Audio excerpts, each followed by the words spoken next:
আসসালামু আলাইকুম রহমতুল্লাহি অবরাকাতু। স্বাগতম জান্নাতুল নাইমা স্টোরিতে।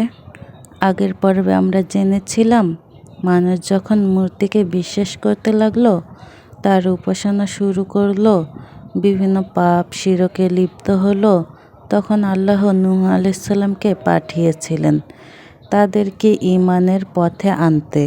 কিন্তু নূহ আলাইহিস সালাম যখন তাদের এক আল্লাহর ইবাদতের জন্য আহ্বান করল, তখন তারা মানতে রাজি হলো না। আজকের পর্বে আমরা জানব নূহ আলাইহিস সালাম কত বছর ধরে ইসলামের দাওয়াত দিয়েছিলেন এবং নূহ আলাইহিস সালামের ধৈর্য সম্পর্কে আলোচনা করব। আমার প্রিয় মুসলিম ভাই ও বোনেরা, আশা করি পুরোটা শুনবেন। নূহ আলাইহিস সালাম যখন নিজের জাতির সামনে দাঁড়িয়ে বললেন, হে আমার জাতি, তোমরা একমাত্র আল্লাহর ইবাদত করো, তিনি ছাড়া তোমাদের কোনো উপাস্য নেই। তখন তার জাতিরা অবাক হয়ে বলতে লাগলো, এ তো আমাদের মতো একজন মানুষ, আমরা কেন তার কথা মানব? তারা নিজেদের পূর্বপুরুষদের ধর্মকে সত্য মনে করত এবং নতুন করে সত্য গ্রহণ করতে চাইত না। এখানে ধনী ও গরিবের পার্থক্য অনেক ছিল। নূহ আলাইহিস সালামের ডাকে প্রথমে সাড়া দিল সমাজের গরিব, দুর্বল, এতিম, অসহায় এবং সত্যপ্রিয় মানুষরা। তারা বুঝেছিল নূহ আলাইহিস সালাম কোনো সম্পদ বা ক্ষমতা চান না, তিনি শুধু আল্লাহর দিকে ডাকতেন। কিন্তু ধনী ও ক্ষমতাবান নেতারা অহংকারে অন্ধ হয়ে গেল। তারা বলল, যারা তোমার অনুসরণ করছে তারা তো সমাজের সবচেয়ে নিচু শ্রেণীর মানুষ, আমরা তাদের সঙ্গে কখনো বসব না। নূহ আলাইহিস সালাম শান্তভাবে উত্তর দিলেন, আমি কখনো ঈমানদারদের দূরে সরিয়ে দিব না, তাদের হিসাব আল্লাহর কাছে। তারপর থেকে নূহ আলাইহিস সালামকে নিয়ে উপহাস শুরু করলো। যখনই নূহ আলাইহিস সালাম মানুষকে আল্লাহর দিকে ডাকতেন, তারা হাসাহাসি করত। কেউ বলতো, এই লোকটি পাগল হয়ে গেছে। আবার কেউ বলতো, এ আমাদের দেবতাদের অপমান করছে। শিশুদেরও শেখানো হতো নূহ আলাইহিস সালামকে দেখে হাসতে। অনেক সময় তিনি রাস্তা দিয়ে গেলে লোকেরা আঙ্গুল তুলে বিদ্রূপ করত, কিন্তু নূহ আলাইহিস সালাম কখনো রাগ করতেন না। নূহ আলাইহিস সালাম শুধু দিনে নয়, রাতেও মানুষের দরজায় দরজায় যেতেন, কখনো প্রকাশ্যে, কখনো গোপনে, কখনো বাজারে, কখনো মানুষের ঘরে। তিনি বলতেন, আমার আল্লাহর কাছে ক্ষমা চাও, তিনি অত্যন্ত ক্ষমাশীল। তিনি আরও বলতেন, যদি তোমরা তওবা করো, আল্লাহ তোমাদের জন্য আকাশ থেকে প্রচুর বৃষ্টি বর্ষণ করবেন, সম্পদ বৃদ্ধি করবেন, সন্তান দান করবেন এবং জান্নাতের পথ খুলে দেবেন। কিন্তু অধিকাংশ মানুষ কান বন্ধ করে রাখত। কোরআনে বর্ণিত হয়েছে, তারা নিজেদের কাপড় দিয়ে মুখ ঢেকে রাখত, যাতে নূহ আলাইহিস সালামের কথা শুনতে না হয়।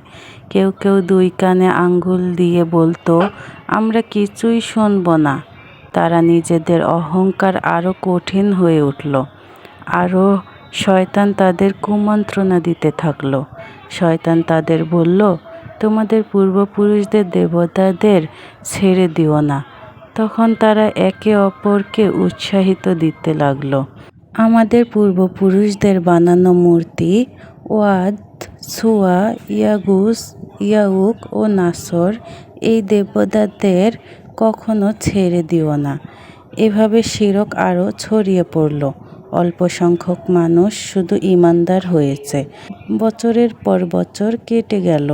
10 বছর, 50 বছর, 100 বছর, 200 বছর, 300 বছর, এভাবে করতে করতে 900 বছর, 950 বছর নিজের জাতিকে দাওয়াত দিলেন।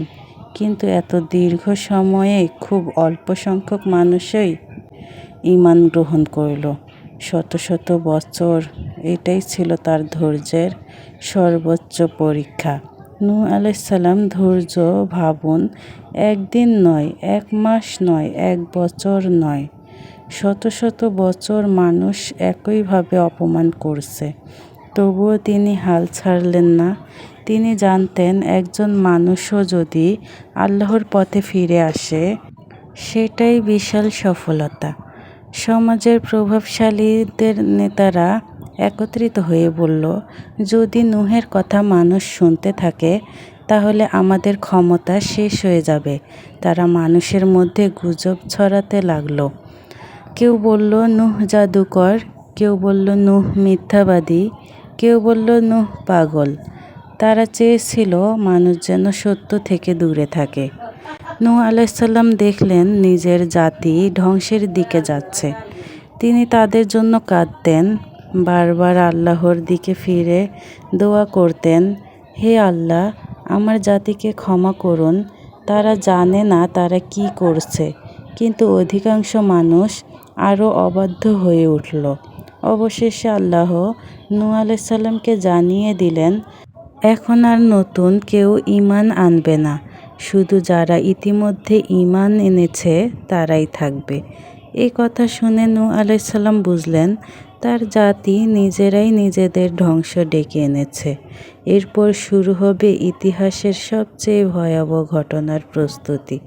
আল্লাহ নূহ আলাইসাল্লামকে এক বিশাল নৌকা নির্মাণের নির্দেশ দেবেন, যা পৃথিবীর ইতিহাসে মহাপ্লাবনের সূচনা করবে। এই ঘটনা বলবো নূহ আলাইসাল্লামের কাহিনীর 3য় পর্বে ইনশাল্লাহ। প্রিয় দর্শক, নূহ আলাইসাল্লামের কাহিনী আমাদের শেখায়, সত্যের পথে চলতে গিয়ে মানুষ উপহাস করতে পারে, অপমান করতে পারে, কিন্তু একজন মুমিন কখনো আল্লাহর পথে দাওয়াত দেওয়া ও সত্যের উপর অটল থাকা ছেড়ে দেয় না। আল্লাহ আমাদের সবাইকে নূহ আলাইসাল্লামের মতো ধৈর্য, ঈমান ও সত্যের উপর অটল থাকার তৌফিক দান করুন, আমিন। ভিডিওটি ভালো লাগলে সাবস্ক্রাইব করে দিবেন, আর যারা পেজ থেকে দেখছেন ফলো করে দিবেন।